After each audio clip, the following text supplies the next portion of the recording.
Ярьж эхлэх үү? Болоогүй юу? Гарч байгаа юм уу?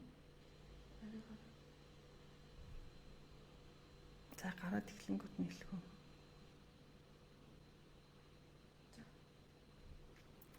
За би нөгөө шинээр гаргасан үдэс төгс цомогтой зориулаад шинэ гарсан цомогтой зориулаад лайв хийсэн чинь түрүү жоохон саат гарлаа. Би өөрөө микнийхээ тохиргоог хийгээгүй байсан байна. За тэгээд би нөгөө нэг ишлээс яриагаа эхэлж исэн байгаа юм. Хэрвээ эмэгтэй хүмүүр өөрийнхөө гоо сайханд итгэдэг болчих юм бол энэ дэлхий дээр байгаа бизнесүүдийн тал нь байхгүй болноо гэсэн үг байдаг тий. Үнэхээр бидний энэ арьс бие арчилгаатай холбоотой гоо сайхны салбарууд за тэгэл одоо энэ ангаах ухаан, спорт, хүнс, оюун санааны олон салбар, урлаг, entertainment бас одоо хувцастай холбоотой олон бизнесүүд үүндээ байхгүй болох байлаа. Ер нь тэгж ярьдаг шүү дээ тий. Хамгийн аюултай эмэгтэй бол өөртөө итгэлтэй эмэгтэй гэж. Тэр эмэгтэй өөрийнхөө үн цэнийг мэднэ, өөртөө юу хэрэгтэй хэрэггүйг мэднэ. Тэр эмэгтэй өөртөө сэтгэл хангалуун, өөртөө ингээ хандсан тий. Тэгэхээр зэрэг тэр өөртөө үнэхээр ингээ хангалуун байгаа хүнд олон зүйл хэрэггүй байдаг. Харин өөртөө хангалуун биш хүнд маш олон зүйл хэрэгтэй байдаг. Тэр олон хэрэгтэй зүйлсийн нэг нь бас мэдээж хувцас байдаг. За миний анхны мэрэгжил бол хувцсны зураач гэдгийг та нар мэдэх байх л та. Тэгээд би одоо анх ингэж хувцсны зураач болох гээд суралцаж эхэлснээс хойш гэд үзэх юм бол 30 гаруй жил хэдэн асуултыг бодсоор явдаг. Хүн ер нь гой сайхан харагдахын тулд ямар их одоо ирч хүч, амь нас одоо баг бүх амьдралаа зориулдаг юм бэ? Тэгээд тэр бүх зүйлийг одоо өөртөө бий болгосноор тий гоо сайхныг бий болгосноор бид нар яг чухам юуг олж автдаг юм бэ гэдгийг би олон жил одоо ингэж бодож явсаар хагаад одоо бас нэлээд олон хариултыг олсон. Тэр олсон хариултуудаа та бүхэнтэйгээ ингээ хуваалцахад бас харьцангуй бэлэн болсон байна л да. За нэлээд олон жилийн өмнө одоо миний санджаагаар бол бараг 15 жилийн өмнө гэх юм уу да. Миний нэг одоо үзэл санаа нэгтэй гэдэг юм уу эмэгтэйчүүд байсан. Бид нар ингээд юм ярилцж хахад амгалан чи одоо хувцсны дизайнер мэрэгчлээ чи ингээ хувцсны талаар лекц уншаач ээ. Бид нар чиний анхны шавнар одоо сонсогчд болох болноо. Мэдээж хэрэг бид нар одоо ингээд юу гэдгийг хувцсны бүх одоо дэнчин бооцоо тавиад зөвхөн гоё хувцлахын тулд энийг сонсож байгаа биш. Одоо чиний нөгөө яриад байгаа тэр дотоод гоо үзэсгэлэн дотоод жинхэнэ царайгаа олж харах гэдэг зүйлийг чинь бид нар хиймээр байна. Бид нар одоо тэр царайгаа одоо тэр чиний хувцсны тухай лекцүүдээр дамжуулж олмоор байна гэж ярьжсэн. Би тэгээд за тэгнэ би бэлтнэ гэж хэлжсэн. За 10 жилийн дараа бид нар уулзахад би сэтгэл судлалаар сурдаг болчихсон. За би хувцс одоо урдных чигээ сонирхоо болсон. Урлаг руу ч гэсэн би ингэж одоо өргөн цар хүрээтэйгээр орхоо болсон. Яг уу цөөн удаа боловч их гүнзгий ордог болсон. Миний ингээ хандлага хувцас болон урлагт хандах миний хандлага өөрчлөгдсөн гэж би хэлжээ л да.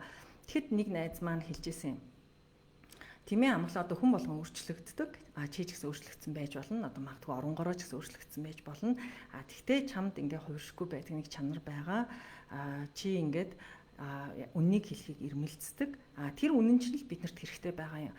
Олон хүнд чиний лекц таалагдахгүй байж болно, хэрэггүй байж болно. Гэхдээ чиний лекцийг одоо энэ хувцастай холбоотой лекцүүдээр чинь одоо нүдэн нээгдэх, тэр хүний сэтгэлд цонх хаалх нээгдэх ийм хүмүүс бас байгаа.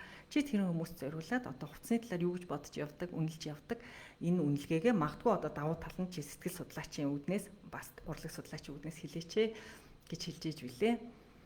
За тэгээд энэ лекцүүд маань тэгэхээр зэрэг нэлээд урт удаан хугацаанд ингэж боловсрсон миний дотор тэр зүйлийн үр дүн юм байгаа юм. Бид нар дотоод гоо үзэсгэлэнгээ олж харахад мэдээж амаргүй.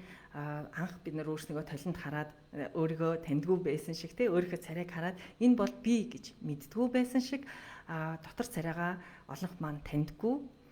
Тийм учраас бид нар энэ дотоод царайгаа гаднаас дандаа хайж явж байдаг. Гадна бусдын хандлагаар биднэрт хандж байгаа бусдын хандлага харцаар бид нар өөрийгөө баримжаалдаг болчихсон.